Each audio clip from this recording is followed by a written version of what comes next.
አንዳንድ ጉዳዮቻችሁ በጣም ሲሪየስ የሆነ ነገራችሁ ድንገት ሳታውቁ ከህይወታችሁ የጠፋ ከህይወታችሁ የተሰወረ እግዚአብሔር አምላክ በታምራት እንዲመልስ ጸልያለሁ።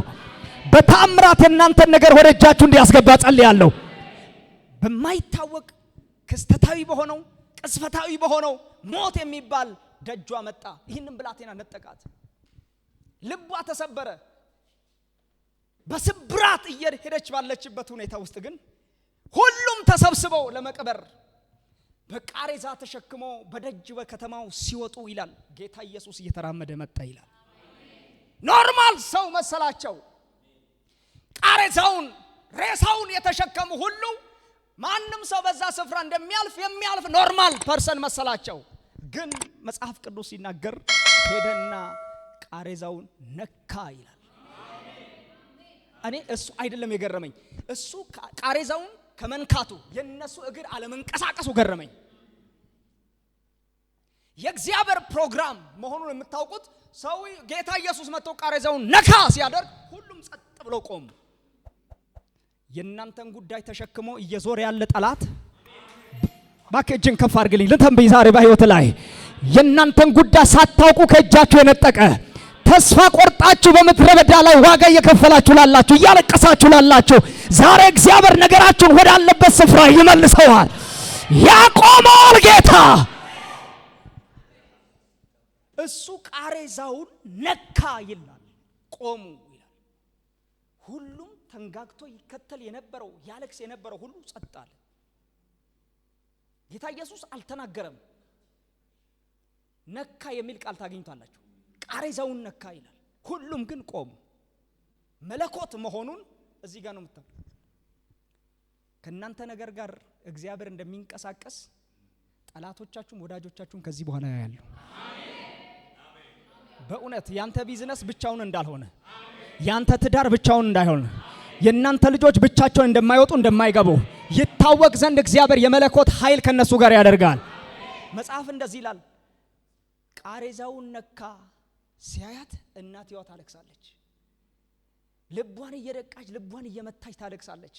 አዘነላት ይላል። አያትና አዘነላት ይላል። መጽሐፍ እንዲህ ይላል፣ አንተ ጎበዝ እልሃለሁ ተነስ። አይገርምም?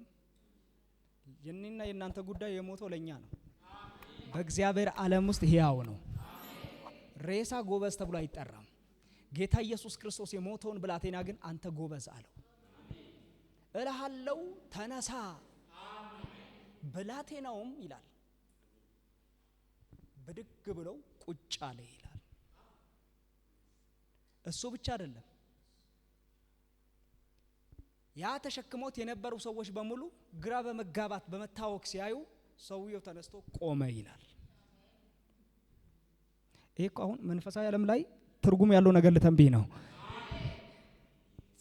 ነካ፣ አንተ ጎበዝ ተነሳ አለው። ቃል ወጣ፣ ብላቴናው ተነሳ። መነሳቱ ብቻ በቂ አይደለም፣ ብድግ ብለው ቆመ ይላል። የእናንተ ጉዳይ ላይ እግዚአብሔር ፎከስ የሚያደርገው እስከ መቼ ነው ካልከኝ፣ እስከሚራመድ ድረስ። በእናንተ ኬዝ ላይ እግዚአብሔር ፎከስ አድርጎ የሚከታተለው እስከ መቼ ነው ካላችሁ፣ እስከሚራመድ ድረስ።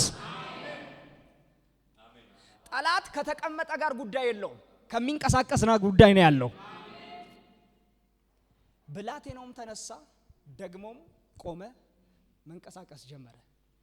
ለእናቱም አሳልፈው ሰጠ ይላል። እንግዲህ ይታያችሁ ጉዞ ጀምሯል። ለቀብር ቀብረው ይመለሳሉ ተብሎ ነው የሚጠበቀው። ሲመለስ ሲወጡት በለቅሶ ነው የወጡት። መልእክት እዚህ ጋር ነው። ሲወጡት በለቅሶ ነው የወጡት። ሲመለሱ ግን አድርገህልኛል።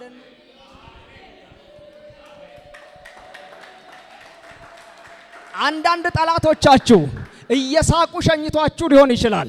እግዚአብሔር አምላክ እናንተን ጉዳይ በደስታ ወደ ቤታችሁ እንድትመለሱ ያደርጋል። እያለቀሱ ነው አንዳንዱ፣ ግን ውስጣቸው እየሳቀ ነው። የሷን ሐዘን ማየት የሚፈልጉ ብዙዎች ናቸው። ግን የኔ ጌታ ደግሞ አያት የልቧን ስባሪ፣ አዘነላት። ቤቷ ተመልሶ ሐዘን እንዳይገባ ደስታና ዝማሬ እንዲገባ ነገሩን ገለበጠው። ዛሬ ማታ እንዲህ ብዬ ልንገር፣ በእናንተ ቤት ላይ በእናንተ ትዳር ላይ በልጆቻችሁና በትውልዳችሁ ላይ እንዲህ ብዬ ትንቢት እናገራለሁ። በጌታ በኢየሱስ ክርስቶስም የሚቀጥለው 2019 በጌታ በኢየሱስ ክርስቶስም ቤታችሁ ደስታ ይገባል። ሐዘን ሳይሆን ለቅሶ ሳይሆን እረፍት ይገባል ቤታችሁ። ደስታ ይገባል ቤታችሁ። እልልታ ይገባል ቤታችሁ። ቀኝ እጃችሁን ከፍ አድርጉና ከፊቴ ምስጋና አለ በሉሲ። ከዚህ ቤት ስትመለስ ቤትህ ደስታ ይሆናል። ቤትህ እረፍት ይሆናል። ቤታችሁ እልልታ ይሆናል። ቤታችሁ እልልታ ይሆናል። ዞር ስትሉ አንዳንዶቻችሁን ቼክ ብታደርጓቸው የእናንተ ሐዘን የሚያስደስታቸው ሰዎች አሉ። እኔ የአጋንንት ጠላት ብቻ አይደለም የሰውም ጠላት አለኝ። እኔ አይደለም ያልኩት መጽሐፍ ቅዱስ ነው የሚለው። ጠላት ቢራብ ምን በለው? የትኛው መንፈሱን ነው? መንፈስ የሚጠቀምባቸው የሚነዳቸው አሉ። ቀን በቀን ጫማ ስትቀይር የማይወዱ ሱቅሽ ሲሞላ የማይመቻቸው ፈገግ ብለሽ ማለዳ ስትነሺ ጸልይ ስትወጪ የማይመቹ ምን አግኝታ ነው ደግሞ ዛሬ መስቀው የሚሉ አሉ። እግዚአብሔር እንዲህ ያደርጋል። በእነሱ ፊት የሐዘን ፊት አታሳዩ። ከግንባራቸው የሚነበበው ሁሉ ጊዜ ለጠላቶቻችሁ ደስታና እረፍት ይሆናል። ዞር በሉና እንዲህ በሉ አጠገባችሁ አለ ሰው እግዚአብሔር አምላክ ከዚህ ቤት ሲመልስ ወደ ደስታ ምዕራፍ ነው የሚከተበሉልኝ። ይቺ ሴት ከጉዟ ስትመጣ እንዳለቀሰች አይደለም የተመለሰችው። ልጇን ቀኙን ይዛ ልጄ በቃሬዛ ነበር የወጣው፣ አሁን በእግር ነው የሚገባው። በጌታ በኢየሱስ ስም ከእልልታ ውጪ፣ ከዝማሬ ውጪ፣ ከደስታ ውጪ ቤታችሁ አይሆንም። እንግዲህ ይሄ ቤት የነቢያት ቤት ከሆነ የእግዚአብሔር ቃል የሚሰራ ከሆነ ኢየሱስ ያንን ቃሬዛ በዛ ምዕራፍ ላይ በዛ ደጅ ላይ እንደነካ የእናንተ ጉዳይ ከእንግዲህ ወዲህ በእግዚአብሔር እጅ ይነካል። በጌታ በኢየሱስም የአምላክ እጅ ይነካል። ሻካ ፕራድ ያንተን ጉዳይ የእግዚአብሔር እጅ ይነካዋል። እንደ ሞት አይቀጥልም። እንደ ሞት አይቀጥልም። እንደ ሞት አይቀጥልም። አያበቃም ያንተ ጉዳይ። እግዚአብሔር ትንሣኤን በቤት ያዛል። ትንሣኤን ያደርጋል በቤት። ልተንብይ ለአንድ ሰው እግዚአብሔር አምላክ አንዳንዶቻችሁ ቤት ትንሣኤን ያውጃል። እንዲህ ይላል ጌታ፣ ነገሩ በሕይወት ይቀጥላል ይላል ጌታ። ነገራችሁ በሕይወት ይቀጥላል ይላችኋል ጌታ። ንግዳችሁ በሕይወት ይቀጥላል። አገልግሎታችሁ በሕይወት ይቀጥላል። በጌታ በኢየሱስም ይቀጥላል። የኔ አባት ወደ አንተ ሰፈር ገብቼ 4 ሰው ቆጥሬ ለአራቱም የጌታ መንፈስ እንደዚህ ይለኛል። ቆምልኝ። ለአራቱም ሰው የጌታ መንፈስ እንደዚህ ይለኛል። በሕይወት ዘመናቸው ሽንፈትና ለቅሶ አይሆንም። ያንተም ጩኸት፣ ያንተም ልመና፣ ያንተም በእግዚአብሔር ፊት የምታቀርበው ጸሎት የነሱን የሕይወታቸውን እድሜ ሁሉ ያለመልማል። ለምን 4 ሰው እንደማያላቅም የጌታ መንፈስ እንደዚህ ይለኛል። በጎነቴን በቤታችሁ አድርጌያለሁ። አደራረገን በቤታችሁ አድርጌያለሁ። የሚቋረጥ ነገር አይኖርም። ከዚህ በኋላ እግዚአብሔር የበረከት ደጆችን ከፍቶልሃል።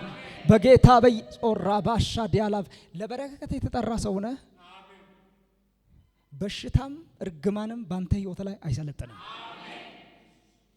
እግዚአብሔር እንደዚህ አለ፣ እድሜ በሙሉ በልምላሜ ያልቃል። ሐዘንና ውድቀት በምዕራፍ ላይ አይመጣም። እግዚአብሔር አምላክ ከባድ መጋረጃ ከፊት ስቀድላየው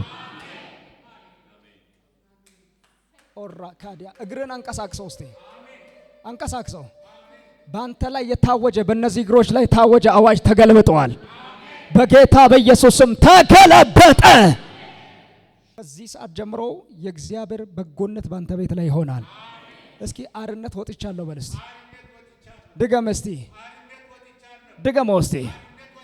በኢየሱስ ክርስቶስ ስም ይህ ቃል ባንተ ህይወት ላይ ተፈጸመ። አንድ ጸሎት ልጸልይ። በእግሮች ትቆማላችሁ።